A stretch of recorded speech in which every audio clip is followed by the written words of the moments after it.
ரட்சிக்கப்பட்டவர்கள் தலைமுறை சாபங்களால் பாதிக்கப்படுவார்களா? Will the saved be affected by the generational curse?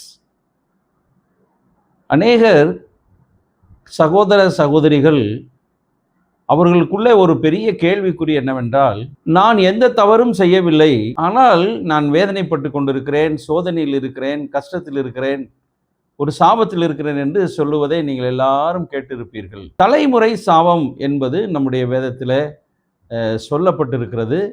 அந்த தலைமுறை சாபங்கள் என்றால் என்ன அப்படிங்கிறத நீங்கள் புரிந்து கொள்ள வேண்டும். கிறிஸ்தவ இறையியலின்படி தலைமுறை சாபம் என்பது பாவ நடத்தைகள் அல்லது அவற்றின் விளைவாக ஒரு தலைமுறையிலிருந்து அடுத்த தலைமுறைக்கு குடும்பங்கள் வழியாக கடத்தப்படுவதுதான் தலைமுறை சாபம் என கருதப்படுகிறது. இந்த தலைமுறை சாபங்களை பற்றி மோசேக்கு கொடுக்கப்பட்ட ஆண்டவர் மூலம் அருளப்பட்ட அந்த நியாயப்பிரமாணத்தில் ஆகமம் 5ஆம் அதிகாரம் 7 - 9 வசனங்கள், யாத்திராகமம் 20ஆம் அதிகாரம் 3 - 5 வசனங்கள் தான் இந்த தலைமுறை சாபங்களை பற்றி சொல்லப்பட்டிருக்கிறது. அது எப்படி சொல்லப்பட்டிருக்கிறது என்று சொன்னால், என்னையன்றி உனக்கு வேறே தேவர்கள் உண்டாயிருக்க வேண்டாம்,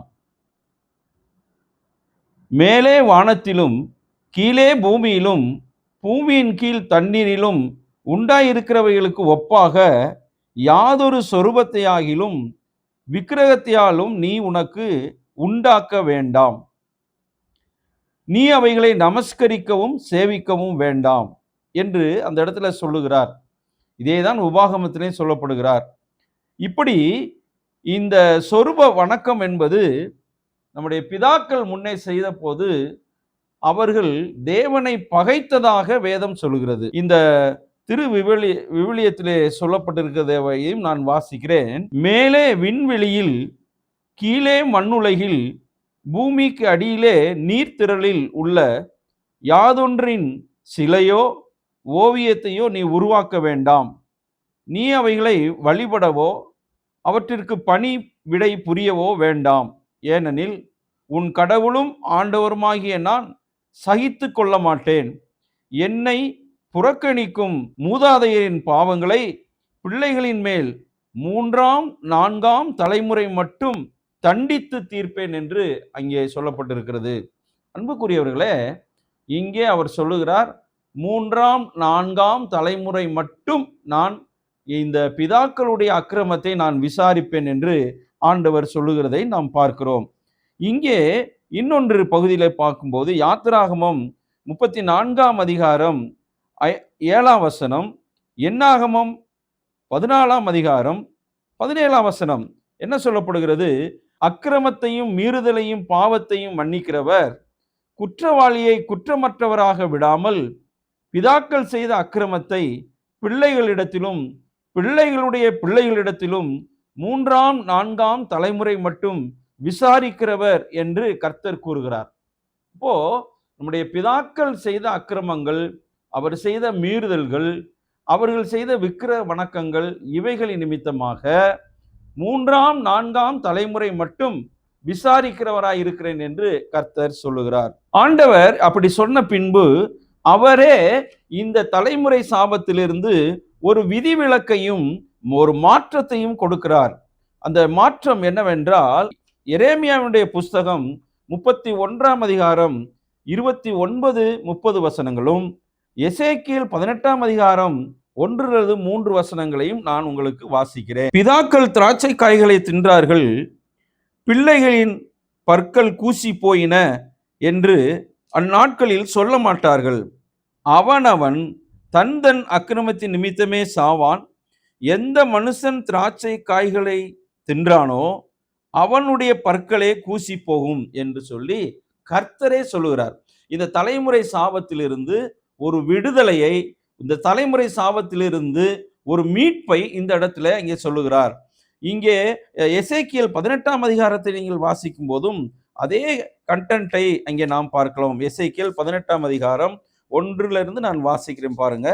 எசேக்கியேல் 18ஆம் அதிகாரம் 1 கர்த்தருடைய வார்த்தை எனக்கு உண்டாகி, பிதாக்கள் திராட்சை காய்களை தின்றார்கள், பிள்ளைகளின் பற்கள் கூசி போயின என்னும் பழமொழியை நீங்கள் இஸ்ரவேல் தேசத்தை குறித்து சொல்லுகிறது என்ன? இனி இஸ்ரவேலில் இந்த பழமொழியை சொல்வதும் இல்லை என்பதை என் ஜீவனை கொண்டு சொல்லுகிறேன் என்று கர்த்தராகிய ஆண்டவர் உரைக்கிறார். அப்போ இந்த இடத்துல தேவனுடைய பிள்ளைகள் யாரு? இஸ்ரவேல் ஜனங்கள் தேவனுடைய பிள்ளைகள். அந்த தேவனுடைய பிள்ளைகளுக்கு மோசையின் மூலம் கொடுக்கப்பட்ட தலைமுறை சாபத்தினுடைய அந்த வார்த்தைகள் இந்த எரேமியா எசேக்கியா மூலமாய் அங்கே நீக்கப்படுகிறது. அங்கே அதிலிருந்து ஒரு விடுதலை கிடக்கிறது என்பதை நாம் புரிந்து கொள்ள வேண்டும். இந்த பகுதியில் இன்னும் உங்களுக்கு தெளிவாக்க நான் விரும்புகிறேன். எசேக்கியேல் 18ஆம் அதிகாரம் 4ஆம் வசனத்தை நான் வாசிக்கிறேன். எசேக்கியேல் 18ஆம் அதிகாரம் 4ஆம் வசனம்.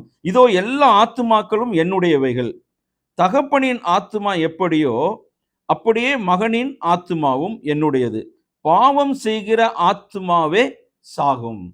அப்போ தலைமுறை சாபம் என்பது இந்த இடத்துல இல்லை என்பது நமக்கு தெளிவாக்கப்படுகிறது. பாவம் செய்கிற ஆத்துமா தான் சாகும். அதே 18ஆம் அதிகாரம் 20ஆம் வசனத்தை நான் வாசிக்கிறேன். பாவம் செய்கிற ஆத்துமாவே சாகும். குமாரன் தகப்பனுடைய அக்கிரமத்தை சுமப்பதும் இல்லை, தகப்பன் குமாரனுடைய அக்கிரமத்தை சுமப்பதும் இல்லை.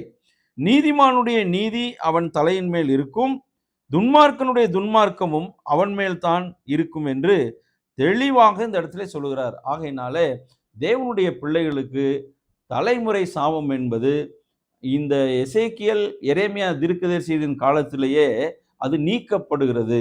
பாவம் செய்கிற ஆத்துமா தான் சாகும். தகப்பனுடைய பாவத்தை குமாரன் சுமப்பதில்லை என்று தெளிவாக சொல்லப்படுகிறது.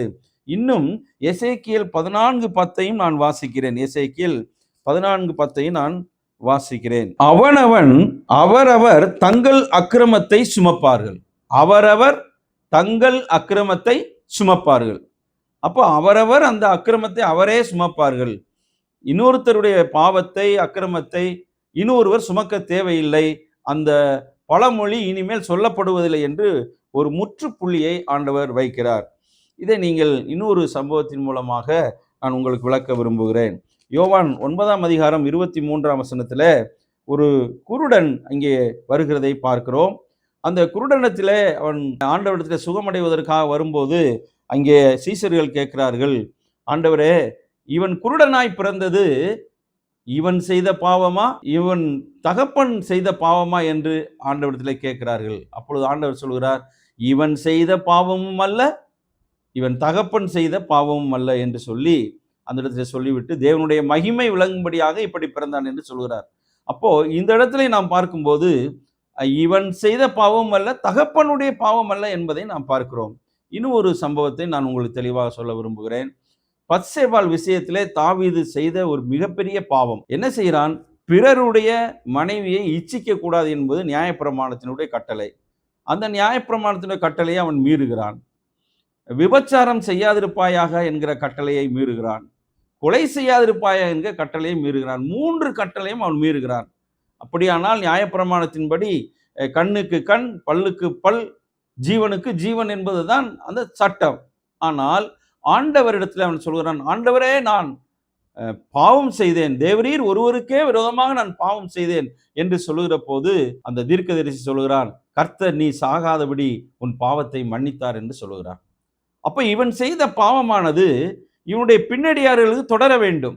ஆனால் சாலமோனுக்கு தேவன் யாருக்கும் கொடுக்காத ஒரு ஞானத்தையும் ஒரு ஆசீர்வாதத்தையும் கொடுக்கிறார். அவனை போல ஒரு அரசன் முன்னாலும் இல்லை, பின்னாலும் இல்லை. அப்படியானால் இந்த இடத்தில் நாம் பார்க்கும்போது இந்த தலைமுறை சாபம் என்பது இல்லை என்பதை நாம் தெளிவாக புரிந்து கொள்ள வேண்டும். அல்லேலூயா.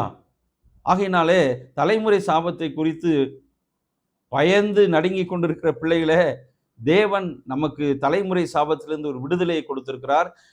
இன்னும் தெளிவாய் சொல்ல வேண்டுமென்றால் கலாத்தியர் 3:13 நான் உங்களுக்கு வாசிக்கிறேன். கலாத்தியர் 3:13 நான் வாசிக்கிறேன் உங்களுக்கு. மரத்திலே தூக்கப்பட்ட எவனும் சபிக்கப்பட்டவன் என்று எழுதியிருக்கிறபடி கிறிஸ்து நமக்காக சாபமாகி நியாயப்பிரமாணத்தின் சாபத்திற்கு நம்மை நீங்களாக்கி மீட்டு கொண்டார். அல்லேலூயா. அப்போ எந்த மனிதனுக்கும் ரட்சிக்கப்பட்ட ஒரு பிள்ளை, அப்படி எடுத்துக்கொள்ளுங்கள், மனம் திரும்பி ரட்சிக்கப்பட்ட பிள்ளைகளுக்கு இந்த தலைமுறை சாபங்களோ அல்லது நியாயப்பிரமாணத்தின் சாபங்களோ இல்லை. இயேசு கிறிஸ்துனுடைய இரத்தத்தினாலே சிலுவையில நமக்கு பாவத்திற்கு ஒரு விடுதலை, சாபத்திற்கு ஒரு விடுதலை ஆண்டவர் தந்திருக்கிறார். ஆகையினாலே ரட்சிக்கப்படுவதுதான் இதற்கு ஒரு மருந்துன்னு நம்ம சொல்லலாம். மனம் திரும்பணும், மனம் திரும்பி ரட்சிக்கப்படணும். அப்ப மனம் திரும்பி ரட்சிக்கப்பட்டவனுக்கு தலைமுறை சாபங்கள் இல்லவே இல்லை, தலைமுறை சாபங்கள் அவனை பாதிப்பதும் இல்லை என்பதை நாம் தெளிவாக புரிந்து கொள்ள வேண்டும். தலைமுறை சாபங்களையும் நியாயப்பிரமாணத்தின் சாபங்களையும் நீங்கள் உபாகமம் 27ஆம் அதிகாரம் 13 26 வரைக்கும் நீங்கள் வாசிக்கலாம்.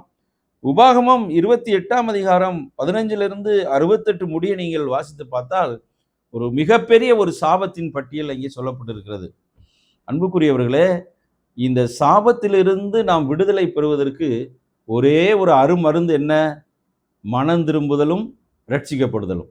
இந்த மனம் திரும்பி ரட்சிக்கப்பட்டீங்கன்னா உங்களுடைய வாழ்க்கையில எந்த சாபமும் வராது, தலைமுறை சாபமும் வராது, நியாயப்பிரமாணத்தினால் வந்த சாபங்களும் இல்லை. அந்த நியாயப்பிரமாணத்தின் சாபத்திலிருந்து கர்த்தர் நம்மை மீட்டு கொண்டார். அல்லேலூயா.